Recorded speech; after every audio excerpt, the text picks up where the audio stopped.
Minasan, spoiler chapter 104 Record of Ragnarok telah rilis, di mana pada spoiler kali ini kita akhirnya tahu siapa dalang dibalik penangkapan Siegfried serta bangkitnya Loki untuk menghabisi Simo Heiha. Oh iya, siapa tahu ada yang ingin berdonasi? Silakan klik link Saweria yang ada di deskripsi ya. Spoiler dimulai di mana Siegfried yang berlumuran darah telah membunuh naga Fafnir. Kemudian, beberapa orang datang membawakan makanan untuk Fafnir, namun mereka semua terkejut karena melihat Fafnir telah terpotong-potong Minasan. Lalu, Siegfried pun muncul dan berkata, "Tidak apa-apa, Tuan Odin sendiri yang akan datang menjemputku ke alam baka." Anehnya, Loki justru ada di ruangan tersebut Minasan. Loki berkata, andai saja Siegfried tidak pernah ada, maka senyuman itu akan menjadi milikku seorang. Kita pun melihat Brunhild dan Siegfried yang sedang menuju ke sebuah ruangan. Siegfried berkata bahwa dia tidak menyangka jika Tuan Odin memanggil mereka. Siegfried pun mengajak Brunhild untuk berjanji akan berbahagia bersama. Ketika Siegfried dan Brunhild masuk ke dalam, dia pun sangat terkejut karena semua penjaga langsung menodongkan senjata. Membuat Brunhild bertanya, apa artinya semua ini, Tuan Odin? Hugin dan Munin justru mengatakan bahwa Brunhild bertindak semaunya serta membangkang. Kemudian Loki pun muncul, membuat Brunhild sangat terkejut. Loki lalu berkata bahwa pria yang bernama Siegfried itu dituduh telah membunuh Fafnir. Mendengar itu, Siegfried pun sangat terkejut karena dituduh membunuh naga kesayangan Tuan Odin. Hugin dan Munin berkata, dia melihatnya sendiri bagaimana Tuan Fafnir dibunuh. Siegfried mencoba menyangkal tuduhannya, namun itu adalah bukti bahwa dia bersalah. Odin pun bertanya, mengapa penjaga kastil bisa terbunuh? Aku memanggilmu ke sini bukan tanpa alasan. Kita pun melihat bagaimana Loki menyembunyikan senyumannya, namun Brunhild melihatnya.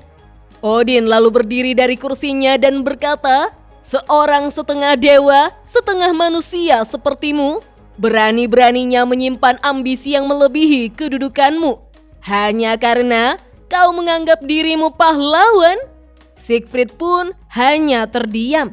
Dengan menyeramkan, Odin menatap Siegfried dan berkata, kau tahu apa yang terjadi jika kau membangkitkan amarah seorang dewa?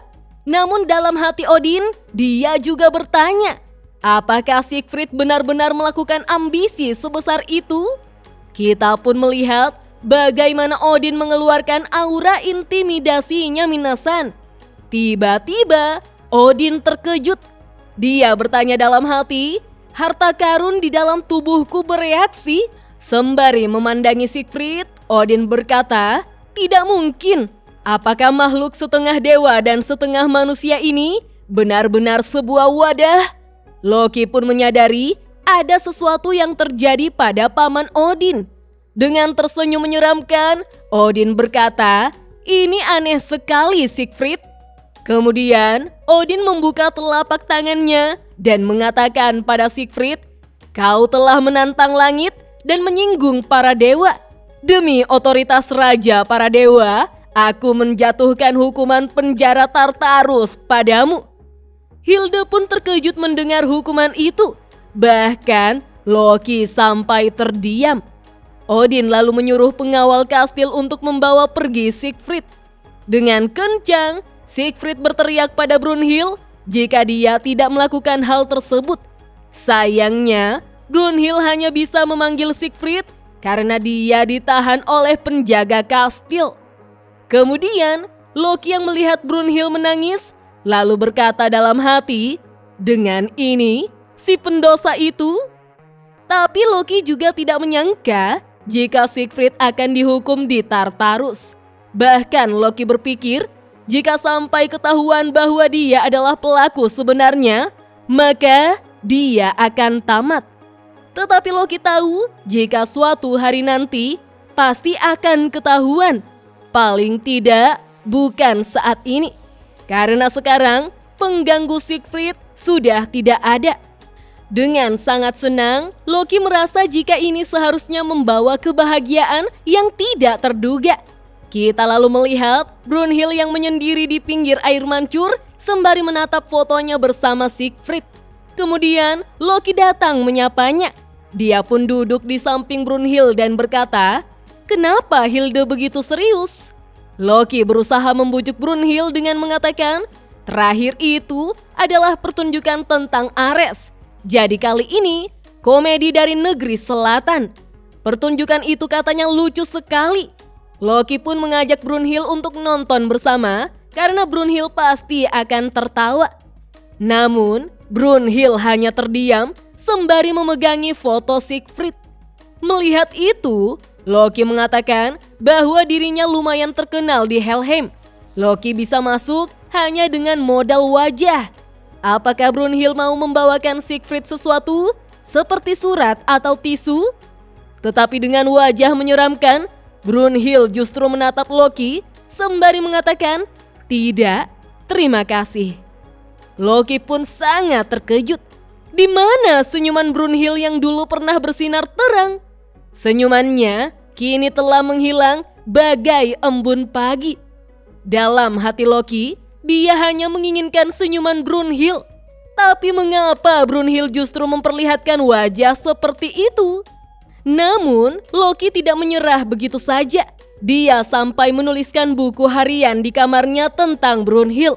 Loki terus berusaha membuat Brunhild tertawa, memperlihatkannya trik, bahkan memberikan semua pai salmiakki kesukaan Brunhild. Namun tetap saja Brunhild tidak tersenyum kepada Loki. Di Valhalla, Loki justru terkejut melihat Brunhild yang terobsesi kepada Odin dan menjadikan semua dewa sebagai musuhnya. Loki bertanya-tanya, akankah hal itu mengguncang keseimbangan kekuatan di antara para dewa? Keputusan untuk pertempuran terakhir bahkan mengguncang langit. Loki terus membuntuti Brunhild dan berkata dalam hati, dia benar-benar berniat mengalahkan Odin. Dia mempertaruhkan nyawanya demi Siegfried.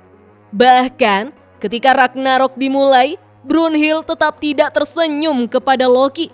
Kemudian kita pun akhirnya melihat boneka Brunhild yang berada di ruangan Loki Minasan. Loki lalu bertemu dengan Hercules, di mana Hercules memberitahu Loki bahwa dia selalu berpihak pada keadilan. Tetapi Loki justru memberitahu Hercules, hanya karena kau menginginkan sesuatu, bukan berarti kau akan mendapatkannya. Hercules pun bertanya, jika Loki benar meyakini hal tersebut, mengapa wajah Loki tampak sedih? Kita pun melihat Loki yang begitu sedih dan mengatakan bahwa yang menyedihkan adalah kehilangan senyuman Brunhild. Dan senyuman itu tidak pernah kembali. Loki pun terus menatap patung Brunhild yang berada di kamarnya. Loki lalu kembali menulis di buku hariannya, orang yang paling mengenal Hilde di dunia ini seharusnya aku. Aku tidak peduli lagi, akan kubunuh mereka. Bunuh, bunuh, bunuh, bunuh semuanya. Kembali ke masa sekarang, di mana peluru Simo Heiha telah menembus kepala Loki. Lalu, seekor kelinci pun dikelilingi oleh asap hitam, dan itu adalah Loki yang asli Minasan. Kita pun melihat bagaimana Loki dengan serius berkata, "Bunuh!" Tertulis pada panel akhir, niat membunuh yang begitu tajam ditempa oleh cinta. Dan spoiler chapter 104 Record of Ragnarok pun hanya sampai di sini Minasan. Wah, ternyata memang Loki adalah dalang dari penangkapan Siegfried ya. Mungkinkah Brunhild mengetahuinya? Lantas, siapakah yang akan keluar menjadi pemenang? Apakah dia adalah Loki? Ataukah Simo Heiha? Oke deh Minasan, kita tunggu saja chapter lengkapnya rilis 2 atau 3 hari lagi ya. Dah.